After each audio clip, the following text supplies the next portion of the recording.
Hello and welcome to this new broadcast that I'm going to be doing on a regular basis called Behind the Scenes and Behind the Screens. So I am actually here and here live. So what I'm going to be doing is taking you through a number of different setups and tools that I use, basically answering a lot of questions and actually sometimes just going behind the scenes as I am working on something to give you an insight into certain systems and best practices that I have developed over the past decade from creating online courses and the studio setup.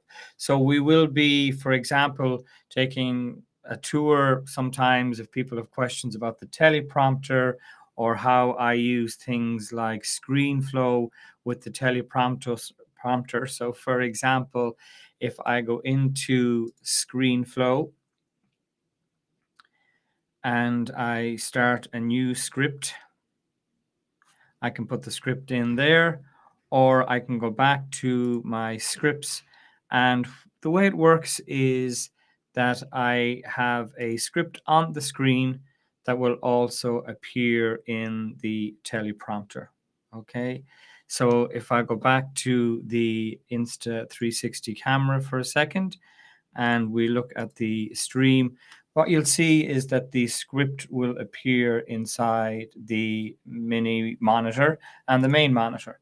And then I just hit start and it starts to scroll, and it allows me to read and make eye contact with the camera at the same time.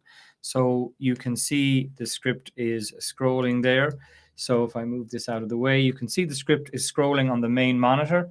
It's also scrolling on the teleprompter where it should be.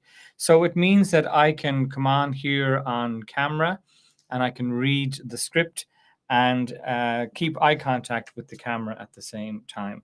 So really, really useful. A lot of people use tablets or iPads or their phone in here. And what I find is that, let me just pause this. What I find is that you have to update the script, get it onto the tablet, put the tablet in here, then you're reading and recording, and you realize that there's a mistake. You got to update the script, maybe in Word or wherever, Dropbox that or whatever to the tablet. You got to take out the tablet and reload it and stuff like that, and really, really not ideal. So this mini monitor in here is really, really useful. It mirrors what is going on. So, for example, if I'm in a Zoom meeting, I'll get my trusty pointer here. If I'm in a Zoom meeting, so the faces are here, the faces would also be inside the teleprompter. So, for example, if I was to, let's say, open a Zoom meeting, so Zoom, you can see, would be open here. So therefore the people would be here, and they would all, their faces would also be in the teleprompter. So that's just an example of what we are going to be going through in this new series of Behind the Scenes and Behind the Screens. You can at any stage post a question and I will show them here on the screen. For example, I'm using Restream to send out this broadcast to a number of different platforms. If I bring up vMix here, so vMix is what I use to control everything that's going on. So if I hit this button here, it brings me back full screen. If I hit the other button, it brings me to this Insta360 camera, which is basically my new behind the scenes and behind the screens camera.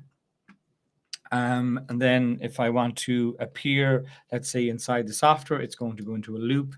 So I'll move that out of the way. So again, this is the Stream Deck that allows me to do that. So if I go back to the Insta, for example, and we pick button number 2, we can see the green screen. We can see some ceiling lights to get even light on the green screen. You can see myself, not a very flattering shot.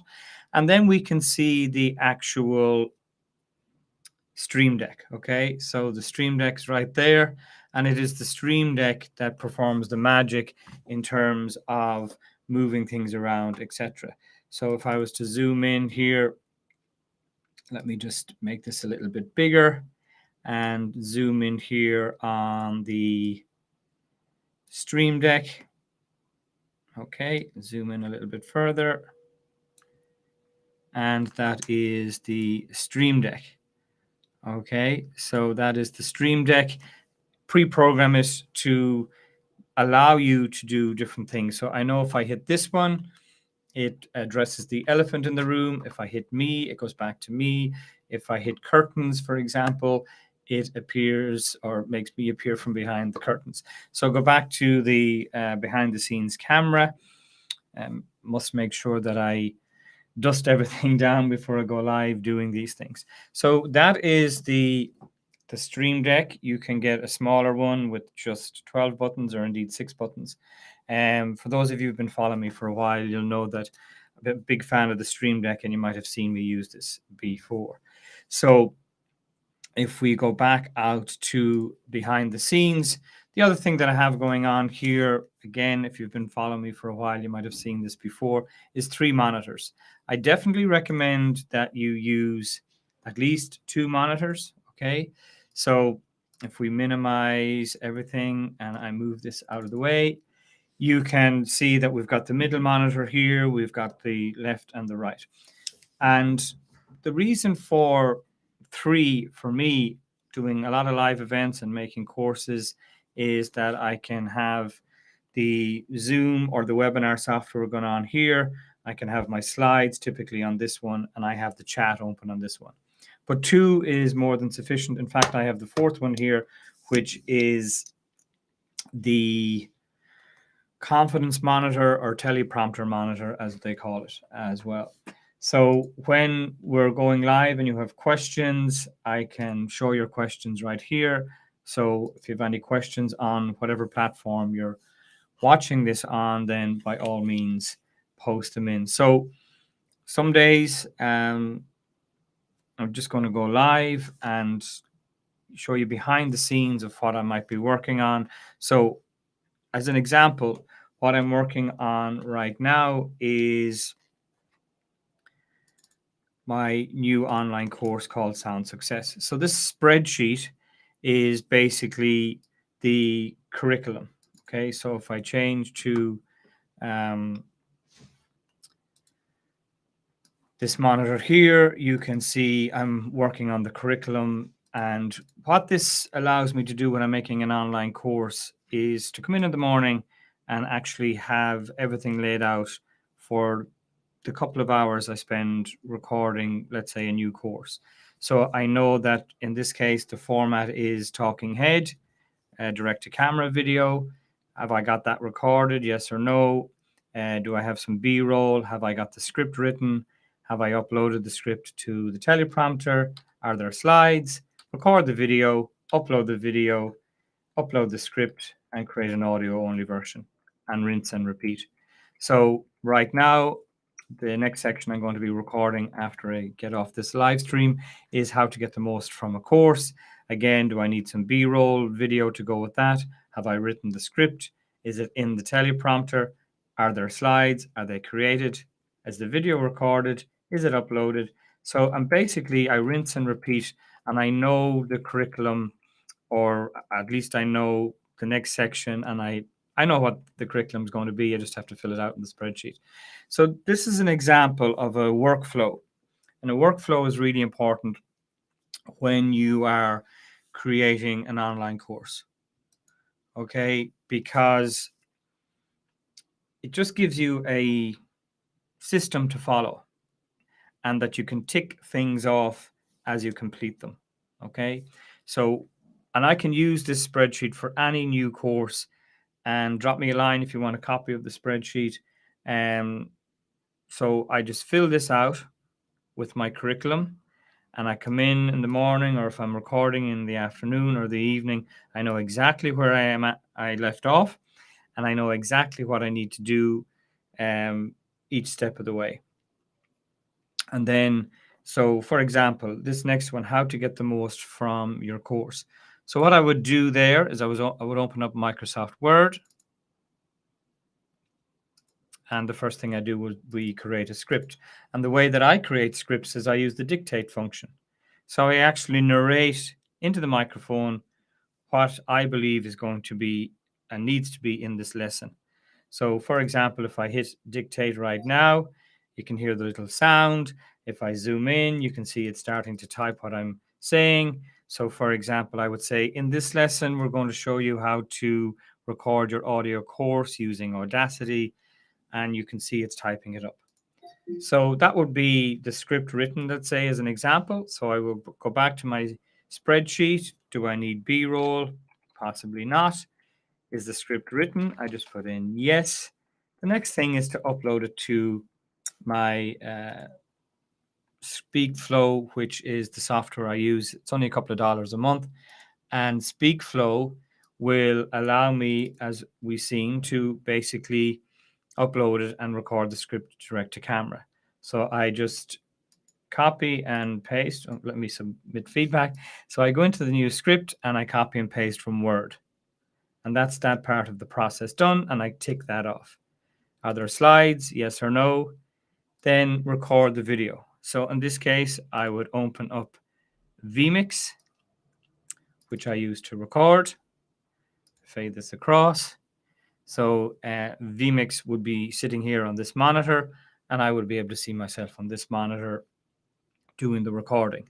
Okay, so I do my recording, and basically then when I hit stop, the recording is in a folder that I have a shortcut to, which is video capture. So I know that my video is captured in this folder. Okay. So if I go to this, for example, I know my videos are going to be here. So next thing I do is I pop it into Camtasia, do a quick edit if necessary, and then I tick that off that the video is recorded, and I have this little reminder to put in the logo. Is the video uploaded? So the next thing that I would do is I would pop into system.io, which is what I use to host my courses. So we have system.io, and I go into my courses. I go into Sound Success, which is the name of the course, and I add a new lecture, as it's called in system.io, and I would upload the lesson. Then I go back to my spreadsheet and say, yes, the lesson is now uploaded, upload the script, and upload the audio only. So it's just a quick example of a workflow that ensures that you are working as efficiently as possible. What I used to do making courses is, I would come in and go, where did I leave off? What is the next step? No system. Things were very inefficient. And so now things are a lot more efficient. So again, just as I say, this is just an example of a new vlog, I suppose you'd call it, where I'm going to pretty much turn on the over-the-shoulder camera that's here and walk you through what I'm working on from the point of view of some insights and some best practice in systems that I'm using, whether it be a spreadsheet, a document, a workflow, etc., just to help you be more efficient as well. While I'm on, I guess no harm in mentioning a webinar that's happening later on as well that is related to, so you can see it on the monitor here. If I hit this button, it brings it up. But later on today at 4 p.m. GMT, 11 Eastern, a free masterclass about how to create a simple audio-only online course. And we're going to walk through how you can use ChatGPT to create the course script. We're going to look at some software that you can use to record your audio course. There's even a sample of a mini course as a lead magnet. There's even a sample on that page as well. So if you go to johnnybyrne.com/SS, that's johnnybyrne.com /SS for Sound Success, you will be able to join the masterclass. And we will be taking you through how you can create your own simple audio course. So that's today's behind the scenes and behind the screens. I've also got a podcast as well coming out called Webinar Wealth. So if you are somebody who does a lot of webinars and you want to be a guest on Webinar Wealth, by all means, drop me a line. But that is my very first behind the scenes and behind the screens vlog, live broadcast to, as I say, help you be more efficient with creating your courses and indeed setting up your simple studio. So until next time, see you soon.